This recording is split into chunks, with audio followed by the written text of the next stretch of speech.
So ayun guys, i-flex ko lang yung mga collection kong pera. Marami naman akong kinokolekta katulad ng mga toys, mga barko na nasakyan ko at saka yung mga miniature sa mga lugar na napupuntahan ko. Hindi naman siya ganun karami pero at least nakakapag-start na tayo. So yung isang collection ko talaga maliban dito ay magnet. So pinaka marami akong collection ngayon is yung currencies. So ngayon papakita ko sa inyo kung ano yung mga nakolekta ko na. So, meron tayong ditong Torque money. Pera siya ng Torque, syempre. Meron tayong 20 dyan. Tapos, meron tayong ringgit. Ito ay pera sa Brunei. Meron naman tayong pera ng Honduras na binigay sa akin ng katrabaho ko. Meron akong $5. Syempre, dolyar yung kilala natin lahat. Meron tayong pera ng Colombia. Ito ay bigay sa akin ng kakabina ko. Ito lately lang. Yung pinakalas na nakolekta ko yan.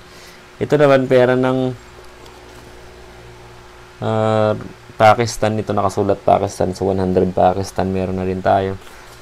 Meron ako ditong 2,000 yen. Kaya lang yung isa nasira dahil sa wallet. So pag nagkukolekta kayo, wag na yung ilagay sa wallet.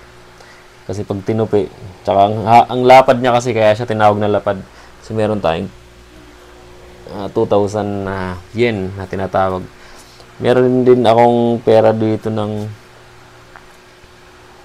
ano bang pera to? Nakalimutan ko na kung anong pera to. Siguro Thailand money ata yan. Hindi ako nagkakamali. Correct niyo na lang ako kung mali ako kasi hindi ko mabasa eh.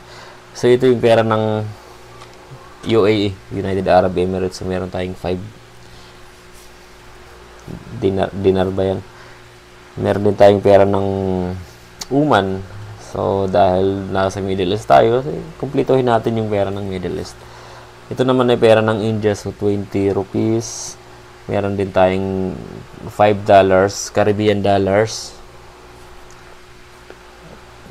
Ito ay 100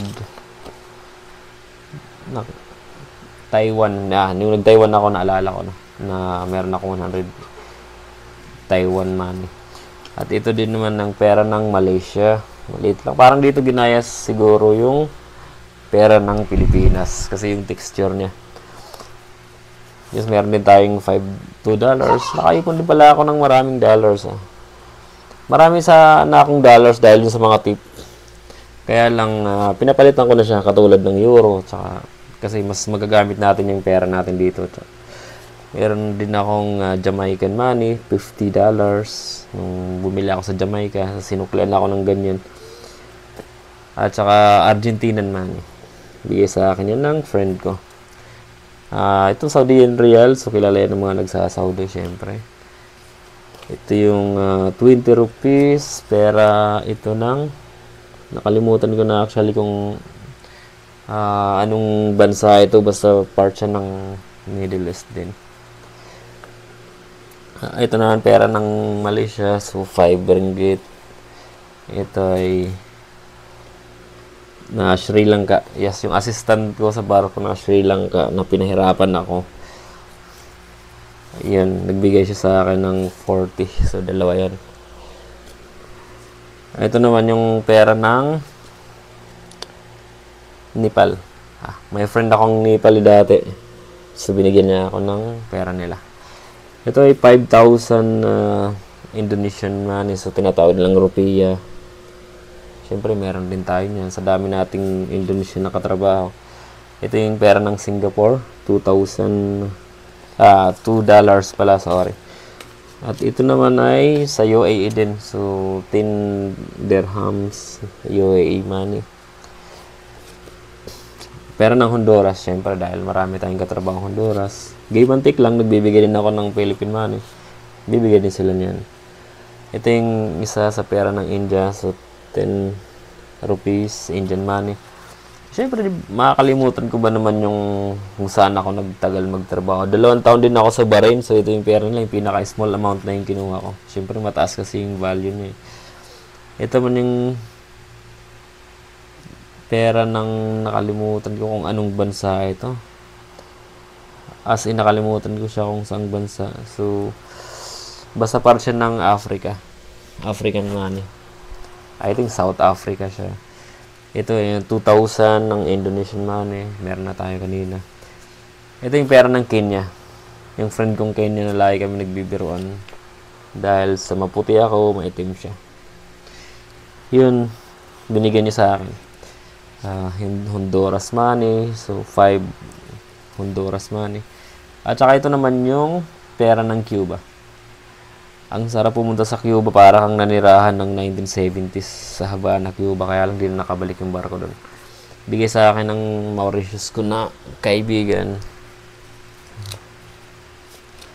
Ito, 10 dirhams din. United Arab Emirates. Pareho silang 10 dirhams, pero magkaiba sila ng klase ng papel. So, kaya ako sila inipon dalawa dahil magkaiba sila. Pero pareho sila ng value. 10 dirhams. Ito yung kauna-unahang collection ko nung nag-start pa lang ako. Ito yung Chinese money na yuan. Binigay sa akin ng chef na friend ko na nagtatrabaho din sa hotel. So, meron din tayong Madagascar money. Siyempre may mga Madagascar tayong katrabaho. Ito yung pera ng Peru. Yung katrabaho ko siya sa barko. So, binigyan niya ako ng 10 Peru money. Hindi ko alam ang tawag dyan. Ito yung pera ng Kuwait. Nung Kuwait, ito. Pera ng Kuwait. So, pareho silang 1.5 lang kasi ang tataas ng value nilang dalawa. Yung Bahrain tsaka Kuwait. Kahit i-search nyo pa. Ito naman yung pera ng 5 dirhams din ng UAE. So, marami na akong pera ng UAE. Ito naman yung pera ng Dominican Republic. Ito yung pinakalasta na kuha kong collection na pera. Siyempre, dadagdagan pa natin yan. So, 100 Dominican Republic money. Ito naman yung pera ng Turkey. 100 Turkey money. Siyempre, doon tayo sa Turkey. Nagpunta tayo doon. Ito, $100 ng Jamaica. Halos pareho na rin yung texture ng papel natin, Yes, pera ng Mauritius ulit. So, 25. Hindi ko alam ano tawag sa pera nila dyan. Meron naman tayo ditong Australian money. Ito, transparent yung kulay, Siyempre, meron tayong 10,000 won, yung pera ng Korea. Sino ba naman di makakita nito? Lagi tayong nanonood ng Korean na palabas. Ito naman yung isang pera ng Saudi Arabia. Hindi ko alam kung ito yung bago o ito yung luma. So, meron tayong isang 5 real tsaka 1 real. Ito yung pera naman ng Qatar. Halos lahat ng pera ng Middle East meron na ako. So, ito yung pera nila. Meron akong 1 real lang. For collection lang naman Hindi mo kailangan ng ganung kalaki. Sayang lang Pera ng Brazil. Mawawalan ba tayo nun sa dami nating friend na Brazilian? Friend lang Tsaka meron tayong pera ng Myanmar. May best friend ako sa Myanmar dati. Kung naalala mo ako. Ito. Meron din tayong isa pang 50 kyats. Tinatawag silang kyats. Real kyats. Meron tayong pera ng, I think ito ay Russian kung di ako nagkakamali. So kung alam nyo to, nakalimutan ko na kasi. Mga tips lang din kasi sa akin to. Sabihin nyo sa akin anong pera yan. Ito yung isang pera ng euro. Hindi ko nakip yung, ito kasi parang rare siya Hindi ko alam kung ito yung luma o ito yung bago. Pero bihira ko lang siya makita yung klase ng pera na to, na euro. Kasi yung mga euro ko, pinagpapalit ko na, katulad ng sinabi ko, pati yung dollar, ginawang peso, syempre, mas magagamit dito yun. Ito naman yung pera ng Ukraine. May Ukrainian friend ako sa barko, so binigyan niya sa akin to. $1 pa pala dito. Sana all. Ito yung pera ng England. So, 10 pounds. At saka meron tayong Bangladesh money.